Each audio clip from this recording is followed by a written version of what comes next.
I think America has one of the most optimistic culture of any country that I've been to, and I've been to over 40. Moving in the right direction, holding steady, trending down. The culture? Yeah, an outsider's view. US as a whole is difficult just because it's so big. It's so big and there's 50 different states.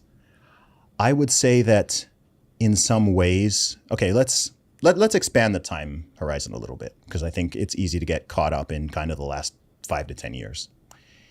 Let's do 100 years. Let's look from 1924 to 2024.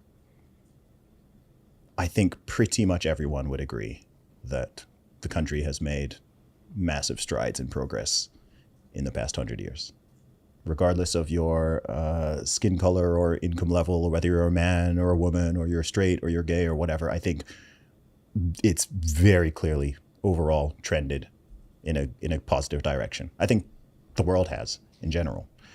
I think in the last 10 to 15 years, there have been elements of decline and elements of regression, as well as elements of progression. I think a lot of it actually stems from an absence of perspective and gratitude. So one reason why I appreciate America so much is because I have a wide global perspective. So I appreciate the USA often in a way that a lot of Americans who have never left it don't, because this is just kind of like the default, and they haven't been to other parts of the world and seeing how people live and seeing the opportunities and lack thereof. And they're just like, okay, well, you know, this is just kind of it. And with an absence of perspective can come an absence of gratitude. And I think that when you are not grateful for something, no matter what it is, it could even be a relationship, you often tend to undermine and destroy it sometimes without even trying. And when I look at the USA and the way the culture is going right now, I see a lot of elements of self-destruction. I think the same is true of the UK, maybe not to the same extent, but it's similar. I mean, I know for certain in the UK, I don't know if this statistic holds true in the US as well, but it will certainly be close. But if you look at, say, like men under 50, what's the most common cause of death? Suicide. Yourself. When you really think about that, that's deep. Mm-hmm. So you're living in a society that is so safe and prosperous and comfortable that the greatest risk to your life is your own hands. That's crazy. Right? Like that when you really think of it, like that is nuts. Like that just strikes at the heart of like, okay, there's something really fundamentally wrong here. So we have overcome to a large degree all of the things that have been killing humanity for all of these thousands of wars, war, pestilence, famine, malnutrition, all these things. There's more people dying of eating too much than not having enough to eat. So we're in this weird age of decadence and excess and surplus to a point where on an individual and collective level, there's a kind of harakiri, like a kind of suicide that is going on culturally, where it's turning, the guns and knives are turning inwards. And I don't know exactly what to make of that. But when I think of cultural decline, that is the attitude and some of those behaviors that I'm referring to. I mean, in the US, over 100,000 people died of overdoses last year. 100,000. And that's deaths. So for each of those, I'm sure there's a multiple of people who did overdose, but they didn't die, right? And then I believe there's another 100,000 on top of that that's alcohol, right? So that's, and then you've got like the actual suicides. And so you've got hundreds of thousands of people just in this country, particularly young and middle-aged men who are, for whatever reason, there's a variety of factors here, but they're taking themselves out. Yeah. And I think that this is also happening on a social and a cultural level. You've got people who are ashamed to see or put up an American flag. Yes. Right? Or who want to burn it, or who will say, we need to dismantle, destroy, the whole, all of America is a racist, white supremacist, sexist, homophobic, transphobic country, and we need to destroy the whole thing. Like, with these people, I know they haven't traveled.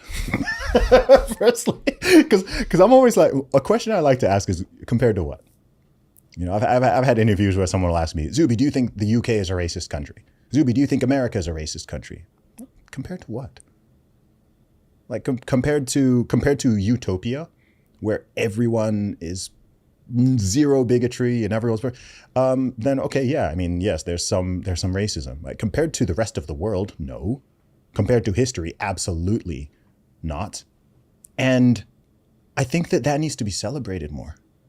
I think a big problem we're having in the West is I think people haven't looked up to see the progress that has been made, the true progress.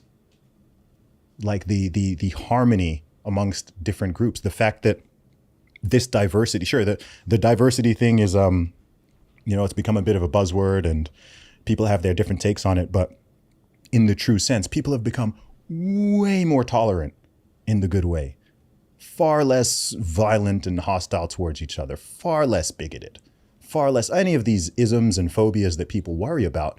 They've declined so sharply. Not so long ago, I mean, this country had segregation. Last year, I went to South Africa twice. I mean, in my lifetime, they ended racial segregation over there. Like, it's not that long. It's just not that long ago. And it's interesting. Have you been to South Africa? No. It's interesting over there because you can still kind of feel and see the aftershocks of it. Sure. Yeah. So it's interesting because you can be in some places and it almost feels like I'm in like middle England, like I think white people there are maybe 15% of the population, but there's some places which are like, it's like totally white, or you go to a bar or something and it's like, oh, this is like a white bar.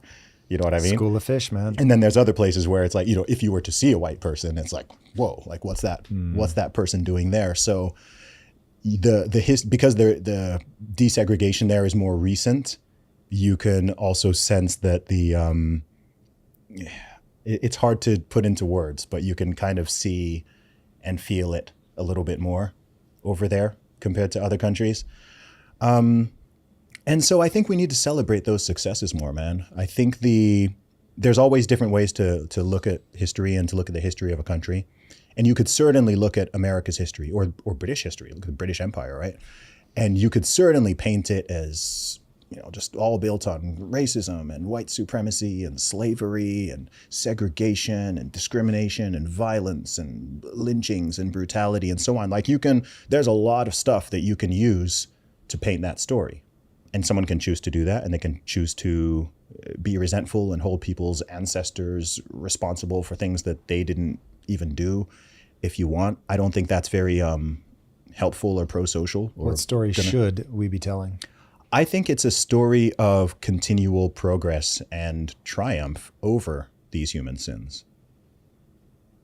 The triumph over slavery, triumph over segregation, triumph over extreme tribalism, triumph over intolerable violence, triumph over, even in the last few decades, right? Like we now live in this time where, people are talking about, the LGBT acronym keeps on growing.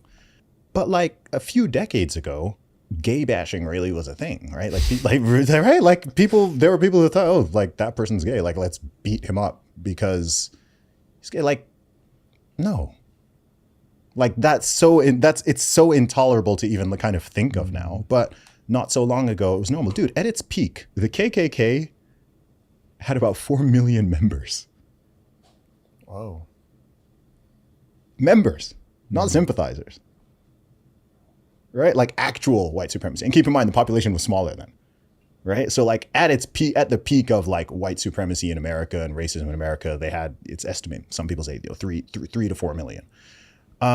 So, I don't know number-wise what that means, but maybe like 1 in 15 or 1 in 20 white guys being a member of the KKK, right? And they were in Congress, they were in the police force, they were in all these types of things. So when you're hearing these people like in this day and age, screaming about white supremacy and this and this and this, again, it's that, man, like compared to what? Like how many real, like genuine white supremacists are in this country?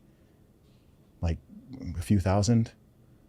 Are there any in like Congress or in like leading police forces or whatever? Like So there's been huge amounts of progress that have been made. And I think if people can appreciate that, I think it's always important to, on an individual level too, right, to celebrate the successes. And you realize there's work to still do, right? There's improvement to still make. We've been talking about that. There's things that can still be better. Some things can be very significantly better. But in striving towards that, let's not be so reckless to just throw away the last 50 or 100 years and pretend that I hear people, say crazy things like, the amount of racism is still the same. It's just more subtle now. You're like, dude, stop. You know what I mean? You're going to see what you look for, though. Yeah.